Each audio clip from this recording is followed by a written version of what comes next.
আসসালামু আলাইকুম রহমতুল্লাহ। প্রিয় বোন, আপনি কি মনে করছেন আপনার স্বামী আপনাকে আগের মতো গুরুত্ব দিচ্ছেন না, আপনার কথা শুনছেন না, আপনার ভালোবাসার মূল্য দিচ্ছেন না? রাতের অন্ধকারে বালিশ ভিজিয়ে কাঁদছেন, অথচ কেউ আপনার কান্নার শব্দ শুনছে না। তাহলে আপনি একটি কথা মনে রাখুন, মানুষের সামনে ভেঙে পড়ার আগে মহান আল্লাহর সামনে দাঁড়ান। কারণ মানুষের অবহেলা আপনার মূল্য কমিয়ে দেয় না। আপনার প্রকৃত মূল্য একমাত্র আল্লাহ তাআলাই জানেন। প্রিয় বোন, আজ আমরা এই ভিডিওটিতে জানব, স্বামী যদি অবহেলা করে তাহলে কি করবেন। 1. নিজের মূল্য ভুলে যাবেন না। কেউ আপনাকে অবহেলা করছে বলেই আপনি মূল্যহীন নন। আল্লাহ আপনাকে সম্মান দিয়ে সৃষ্টি করেছেন, তাই নিজের আত্মসম্মান বজায় রাখুন। নিজেকে ঘৃণা করবেন না, নিজেকে দোষী ভাববেন না যদি সত্যিই আপনার কোনো দোষ না থাকে। আল্লাহর কাছে বেশি বেশি করে দোয়া করুন।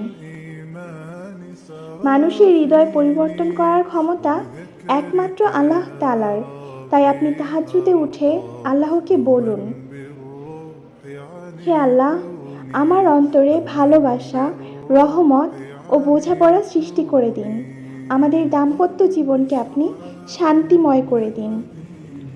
অনেক সময় এমন দোয়াই আমাদের সম্পর্ককে নতুন একটি জীবন দেয়। 3. কান্না নয়, সুন্দরভাবে কথা বলুন। জানেন তো, অভিমান জমিয়ে রাখলে কিন্তু দূরত্ব বাড়ে। শান্ত সময় বেছে নিয়ে অভিযোগের ভাষায় নয়, অনুভূতির ভাষায় আপনি আপনার স্বামীকে বলুন, তোমার সময় ও মনোযোগ আমার কাছে অনেক বেশি মূল্যবান। আমরা কি একটু সময় নিয়ে কথা বলতে পারি? সম্মানজনক কথোপকথন আমাদের ভুল বোঝাবুঝি দূর করতে পারে। নিজের ইবাদত ও ব্যক্তিত্বকে আরও সুন্দর করে তুলুন। নামাজ, কুরআন তেলাওয়াত, জিকির এসব শুধু আখিরাতের জন্য নয়, কিন্তু আমাদের অন্তরকেও প্রশান্ত করে দেয় এই ইবাদতগুলো। পাশাপাশি নিজের স্বাস্থ্য, পরিচ্ছন্নতা, জ্ঞান ও দক্ষতার প্রতিও যত্ন নিন। একজন আত্মবিশ্বাসী মানুষ নিজের পরিবারেও ইতিবাচক প্রভাব ফেলতে পারেন। 5. ধৈর্য ধরুন, প্রয়োজনে সহায়তা নিন। একটি কথা আমাদের মনে রাখতে হবে, আর তা হলো, সব সমস্যার সমাধান কিন্তু একদিনে হয় না। তবে যদি অবহেলা দীর্ঘদিন ধরে চলতে থাকে, অথবা সম্পর্কের মধ্যে মানসিক বা শারীরিক নির্যাতনের ব্যাপার থাকে, তাহলে পরিবারের কোনো বিশ্বস্ত সদস্য, অভিজ্ঞ পরামর্শদাতা বা ইসলামিক জ্ঞান সম্পন্ন কোনো ব্যক্তির সহায়তা নিন। সাহায্য চাওয়া দুর্বলতার নয়, বরং প্রজ্ঞার পরিচয়।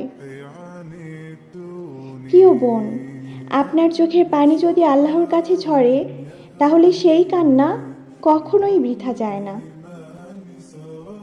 সব সময় মনে রাখবেন, একজন মানুষের আচরণ কখনোই আপনার মর্যাদা নির্ধারণ করে না। আপনার সম্মান, আপনার মূল্য এবং আপনার রিজিক সবই আল্লাহর হাতে, তাই আল্লাহর উপর ভরসা রাখুন। নিজের চরিত্র ও আমল সুন্দর করুন, আর সম্পর্কগুলোকে সুন্দর করার জন্য যথাসাধ্য চেষ্টা করুন।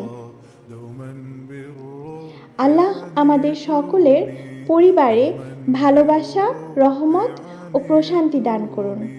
আমিন।